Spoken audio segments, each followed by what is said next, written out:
As ons na ander mense kyk en hulle na ons, dan behoort ons iets van God in mekaar raak te sien.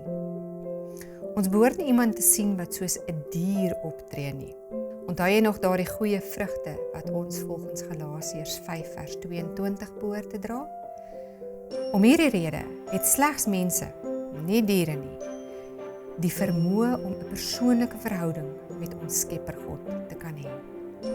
Daar is perfekte harmonie tussen die drie persone van die drie-eenheid.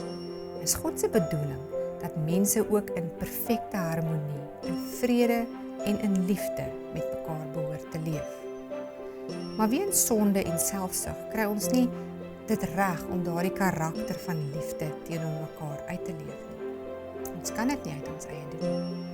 Dit is slegs deur die werking van die Heilige Gees wat ons kan leef volgens God se wil.